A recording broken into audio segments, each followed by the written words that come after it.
What's going on, boxing fans? Welcome to the distance. I know it's very early right now. It's 5:50 in the morning. I actually got to get up and do a project, so I'm doing my videos early today.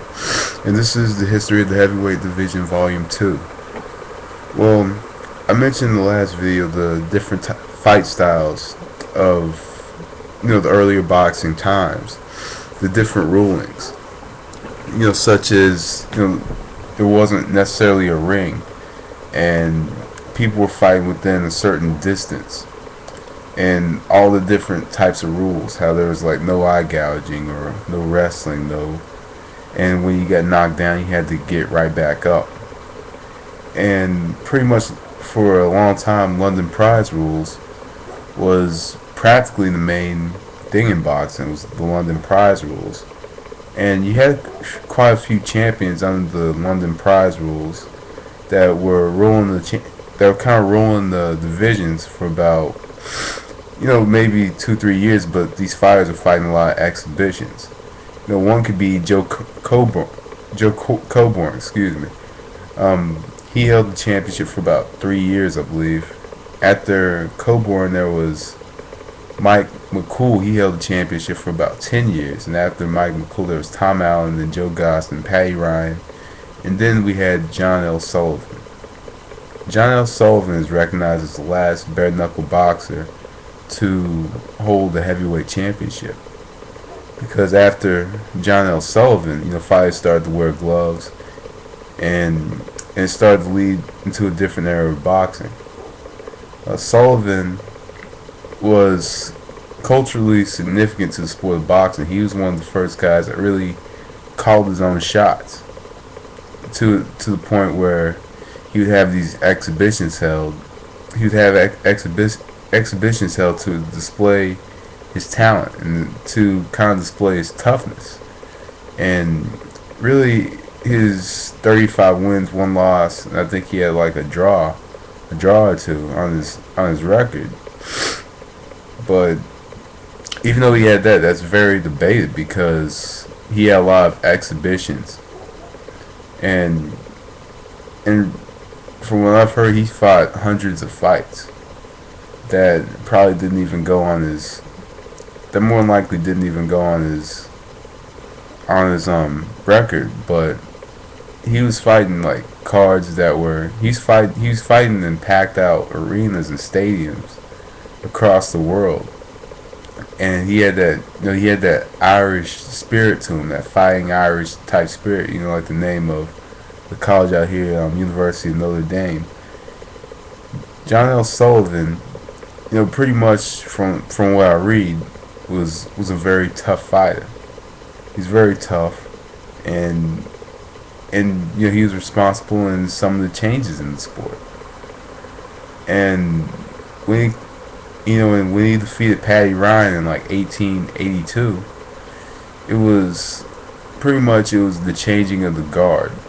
Though Patty Ryan isn't much of a culturally significant champion as Sullivan, Sullivan pretty much was one of the first heavyweight fighters to transcend the sport into something else.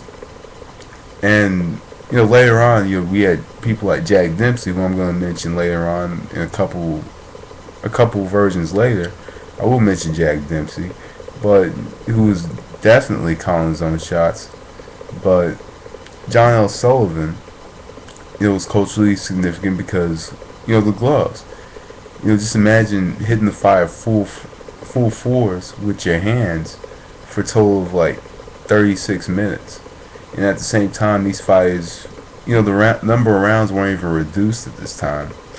Fighters were still fighting numerous rounds, and other than fighting numerous rounds, most of the fight really had to get right back up.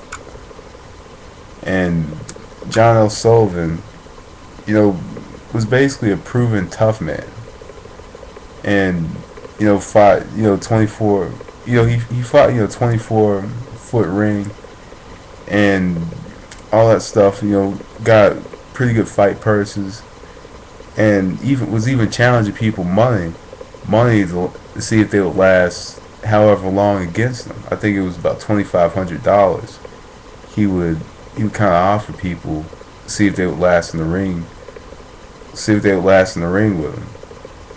And people were coming to see him fight, and I think that that's probably what brought Mystique to the heavyweight division. The fact that you had one fighter who held the championship, who's actually a pretty dominant champion. He was a dominant champion, and other than being a dominant champion, he he pretty much knocked out or bludgeoned his opponents, basically. So I believe he had a fight. I think he had a fight that lasted like 75 rounds against Jake Corraine. I think the dude's name was. And now that I think about it, so just imagine a fight lasting 75 rounds. You had to be very tough as nails, and with pretty much with Sullivan. Sullivan was, and Sullivan, for a while had a pretty big knockout ratio as well. He had like 30 knockouts on his record and stuff. So anyway, that's just me talking about John L. Sullivan. He ended up losing the championship to Jim Corbett in 1892. And I believe Jim Corbett knocked him out, and it was a big shocker because nobody expected John L. Sullivan to ever lose, because of how dominant he was. And though he had two draws, I said one, he had two draws. He was pretty much very good, very dominant heavyweight champion, but. At the time he was I think he was the second longest reigning at the time, or the longest reigning, because Mike McCool held the championship for about 10 years as well. But anyway, that was the distance. Thanks for watching. Peace.